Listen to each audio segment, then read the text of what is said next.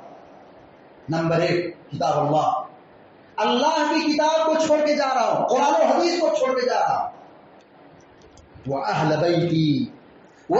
بَيْتِي، 2 number پر فرمایا کہ میں اپنے گھر والوں کو چھوڑ کے جا رہا ہوں، ان کا منہج، ان کا عقیدہ، ان کا اخلاق یاد رکھنا، ان کی عزت و توقیر کرنا، ان کا احترام کرنا، ان کے راستے پر چلنا، میں 2 چیزیں تمہارے درمیان چھوڑ کے جا رہا ہوں۔ یہ 2 بڑی نعمتیں ہیں اللہ رب العالمین کی، ایک تو کتاب و سنت میں تم کو دے کے جا رہا ہوں، اور میں اپنے فیملی کو، اپنے گھر والوں کو چھوڑ کے جا رہا ہوں، اہل بیت کو چھوڑ کے جا رہا ہوں، ان کا خیال رکھنا، ان کی قدر کرنا، ان کے عقیدے اور ان کے منہج اور ان کے راستے کو اختیار کرنا۔ اور پھر اللہ کے نبی صلی اللہ علیہ وسلم نے فرمایا اذکرکم اللہ فی اہل بیتی، اذکرکم اللہ فی اہل بیتی، اذکرکم اللہ فی اہل بیتی، 3 مرتبہ آپ نے فرمایا۔ جب کوئی اہم بات ہوتی، جب کوئی قیمتی بات ہوتی، جب بڑی اہم بات ہوتی، پیارے نبی صلی اللہ علیہ وسلم کا معمول یہ تھا، آپ 3 مرتبہ کہتے تھے اذکرکم اللہ فی اہل بیتی۔ پیارے نبی علیہ السلام نے کہا میں تم کو اللہ کی یاد دلاتا ہوں، میں تم کو اللہ کی یاد دلاتا ہوں اپنے گھر والوں کے سلسلے میں تم کو اللہ کی یاد دلاتا ہوں اپنے گھر والوں کے سلسلے میں۔ مطلب یہ ہے کہ میرے گھر والوں کا خیال رکھنا، میرے گھر والوں کی عزت و تقدیر کرنا، ان کا احترام بجا لانا، ان کی عظمت کو تسلیم کرنا، ان سے محبت کرنا، اور کسی بھی طریقے سے ان کو اذیت نہ پہنچانا، ورنہ یاد رہے میں تم کو اللہ سے ڈر، اللہ کی یاد دلاتا ہوں، اگر کہیں گستاخی ہوئی، کہیں نافرمانی ہوئی، کہیں کوئی تذلیل اور کوئی توہین ہوئی، محبت میں کمی ہوئی، تو اللہ تعالیٰ تم سے پوچھے گا۔ اذکرکم اللہ فی اہل بیتی، میں تم کو اللہ کی یاد دلاتا ہوں اپنے گھر والوں کے سلسلے میں۔ پیارے نبی علیہ السلام کے سامنے نجران سے کچھ عیسائی آئے۔ نجران ایک علاقہ ہے جو یمن کے آس پاس ہے، وہاں سے کچھ عیسائی نبی کے پاس مدینہ میں آئے، اور پھر توحید کو نہیں سمجھا، پیارے نبی کی نبوت کو نہیں مانا۔ پھر مباہلے کی بات آئی۔ مباہلہ کسے کہتے ہیں؟ 2 جماعت ہے، 2 افراد ہیں، ایک اس مذہب سے، دوسرا اس مذہب سے، اور اسلام کی اس کو سمجھایا جا رہا ہے، بتلایا جا رہا ہے، سمجھ میں نہیں آتا ہے، اور اس کو سمجھانے کے لیے ایک طریقہ مباہلے کا ہے، چلو آؤ، سمجھ میں نہیں آتا ہے، بیٹھو، ہم دونوں بیٹھ کر کے مباہلہ کرتے ہیں، کہتے جو ہم نے جھوٹا ہے اس پر اللہ کی لعنت کہو ہم۔ پیارے نبی علیہ السلام جب نجران کے عیسائیوں کو جب یہ مباہلے کا چیلنج کیا، مباہلے کا چیلنج انہوں نے قبول تو کر لیا، کہاں مباہلہ کریں گے. فَقُلْ تَعَالَوْا نَدْعُ أَبْنَاءَنَا وَأَبْنَاءَكُمْ وَنِسَاءَنَا وَنِسَاءَكُمْ وَأَنفُسَنَا وَأَنفُسَكُمْ ثُمَّ نَبْتَهِلْ فَنَجْعَلْ لَعْنَةَ اللَّهِ عَلَى الْكَاذِبِينَ. کہا آؤ اپنی بیویوں کو لے کر کے، اپنی اولاد کو لے کر کے، اپنے بال بچوں کو لے کر کے، اپنے آپ کو لے کر کے دعا کرو اپنے اوپر کہ جو ہمیں جھوٹا ہے اس پر اللہ کی لعنت ہے. جب انہوں نے سنا، انہوں نے جملہ سنا، کہا کہ ہم محمد سے مباہلہ کریں گے، ہم تو ہار جائیں گے، ہلاک ہو جائیں گے. بھاگ کے میدان چھوڑ کے مباہلے کے لیے تیار نہیں ہوئے. قبول تو کر لیا تھا کہ مباہلہ کریں گے، لیکن جب میدان میں اترے تو مباہلہ چھوڑ کر کے فرار ہو گئے، قبول نہیں کیا، بھاگ گئے. اس آیت کریمہ کے نزول کے بعد پیارے نبی صلی اللہ علیہ وسلم نے حضرت علی کو بلایا، فاطمہ کو بلایا، حسن حسین کو بلایا اور کہا اللہم ہؤلاء اہلی، اللہم ہؤلاء اہلی، اے اللہ یہ میرے اہل بیت ہیں، یہ میرے گھر والے ہیں، یہ میرے اہل ہیں، میرے گھر والے ہیں. اسی حدیث کو شیعہ نے کہا دیکھو یہ اہل بیت نہیں ہے. اس سے یہ کہاں ثابت ہوتا کہ یہی اہل بیت، یہ تو اہل بیت ہیں لیکن صرف یہی اہل بیت ہے، یہ ثابت نہیں ہوتا ہے. دیکھو حدیث دلیل تو صحیح ہے، استدلال غلط. حدیث صحیح ہے، وہ مسلم کی روایت ہے، مسلم کی حدیث صحیح ہے لیکن استدلال غلط ہے. استدلال کیا غلط ہے؟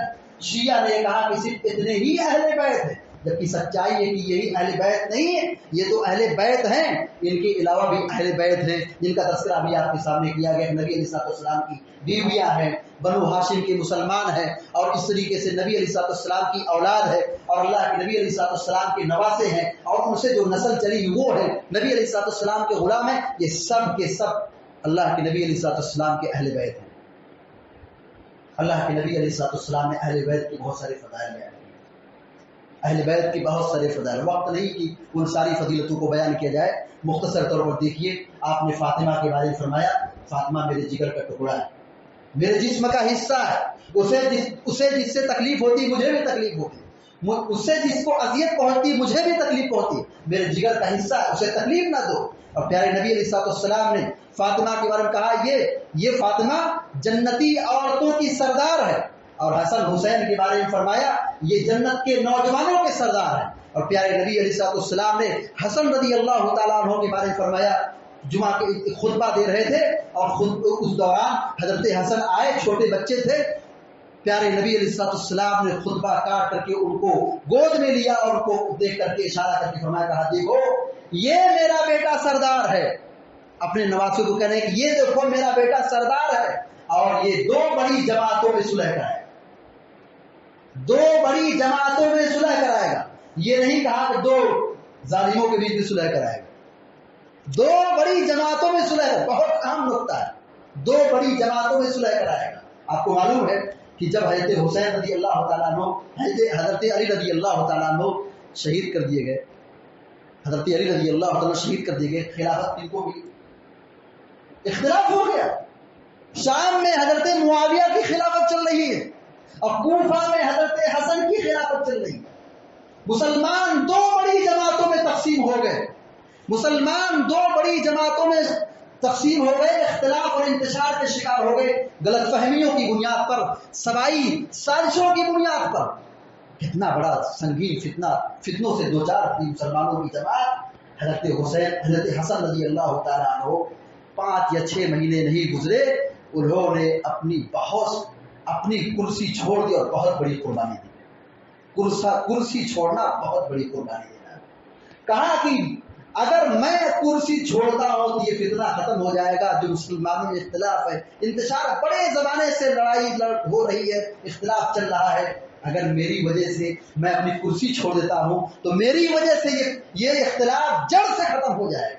فوراً حضرت معاویہ رضی اللہ تعالیٰ عنہ کا یہ پیغام بھجوایا اور پھر اپنی خلافت سے اور اپنی حکومت سے دستبردار ہو گئے. یہ اہل بیت، یہ ان کی قربانی ہے. اللہ کے نبی علیہ السلام نے حضرت علی رضی اللہ تعالیٰ عنہ کے متعلق فرمایا لا یحبنی الا مومن ولا یبغضنی الا منافق. یہ حضرت علی کے سلسلے میں پیارے نبی کہتے ہیں کہ مجھ سے وہی محبت کرے گا جو مومن ہو اور مجھ سے وہی نفرت کرے گا جو منافق ہو. منافق ہے وہ شخص جو اہل بیت کا دشمن، منافق ہے وہ شخص جو اہل بیت سے محبت نہ کرتا ہو. مومن کی پہچان یہ کہ وہ اہل بیت سے محبت کرے. اور یہ اہل ایمان کو مسلمانوں کو پڑھایا جاتا ہے. عقیدے کی بڑی بڑی کتابوں میں لکھا ہوا ہے عقیدے کا مسئلہ. یہ عقیدے کا مسئلہ ہے. نحب اہل بیت النبی، ہم اہل بیت سے نبی کے گھر والوں سے محبت کرتے. اہل بیت سے محبت کرنا ایمان کی نشانی ہے. ان سے بغض، ان سے نفرت، ان سے عداوت یہ نفاق اور عداوت کی نشانی ہے.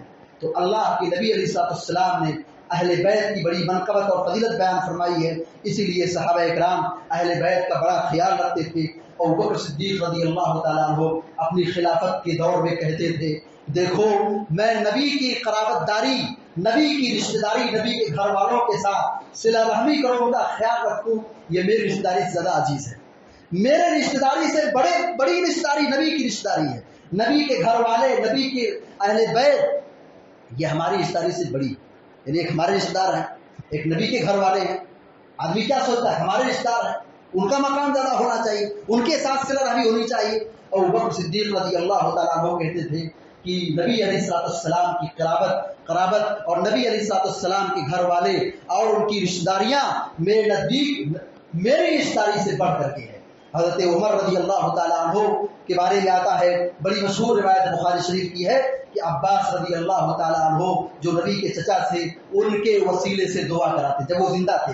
زندہ آدمی سے وسیلہ لینا جائز ہے.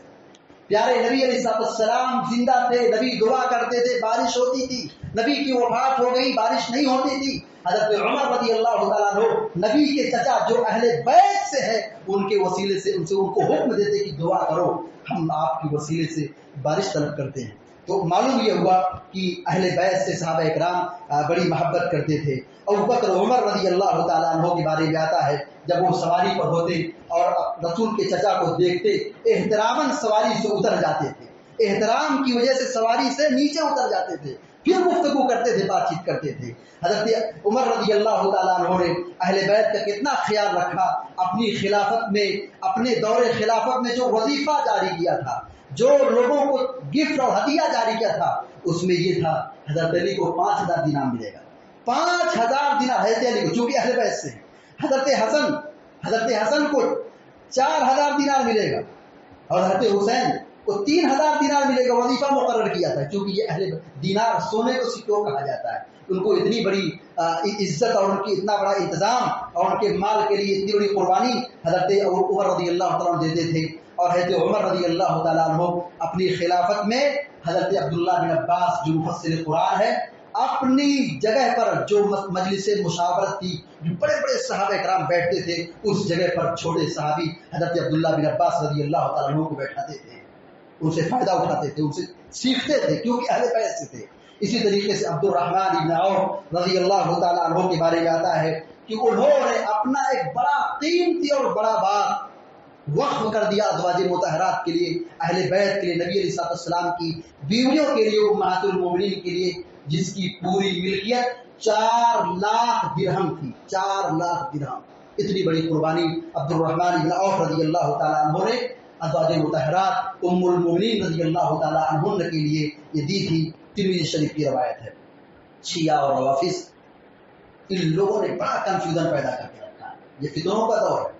بہت سارے لوگ انگلش میڈیم سے پڑھتے ہیں، روابط ہے ان سے، شیعوں سے کاروباری رشتہ ہے یا دوستانہ ماحول ہے، تعلیمی ماحول ہے. ان کے فتنے میں کہیں مبتلا نہ ہو جائیں. اپنی اولاد کی حفاظت کرنی چاہیے، اپنی اولاد کی تربیت کرنی چاہیے. صحابہ اکرام کی محبت دلوں میں بٹھانا یہ ایمان کی نشانی ہے. صحابہ اکرام ہمارے اسلاف ابوبکر صدیق کی محبت کو ایسے ہی لوگوں کو سکھاتے تھے جیسے قرآن سکھاتے تھے. اپنی اولاد کی حفاظت کرنا اور اپنے آنے والی نسل کی حفاظت کرنا یہ ہم سب کی بہت بڑی ذمہ داری ہے. کیونکہ شیعہ اور روافظ ان لوگوں نے اہل بیت کے تعلق سے بڑی گمراہی پھیلائی ہے اور اہل بیت میں ادھوری بات کو لے کر کے ایک شگوفہ چھوڑ دیا کہ یہ اہل بیت ہے، جبکہ سچائی یہ ہے کہ ازواج مطہرات، آپ کی اولاد، آپ کے غلام اور آپ کے چچا اور بنو ہاشم کے جتنے مسلمان ہیں سب کے سب اہل بیت میں سے داخل ہیں. اور شیعہ نے بہت ساری گمراہی پھیلائی. اس میں سے گمراہی یہ ہے کہ یہ لوگ سارے صحابہ کرام کو کافر قرار دیتے ہیں اور اسی طریقے سے ابوبکر اور عمر پر لعنت بھیجتے ہیں. امہات المومنین حضرت عائشہ صدیقہ رضی اللہ تعالیٰ عنہا کو زانیہ اور فاحشہ قرار دیتے ہیں، جہنمی قرار دیتے ہیں. اور پھر علی رضی اللہ تعالیٰ عنہ کے سلسلے میں کہتے ہیں یہی اصل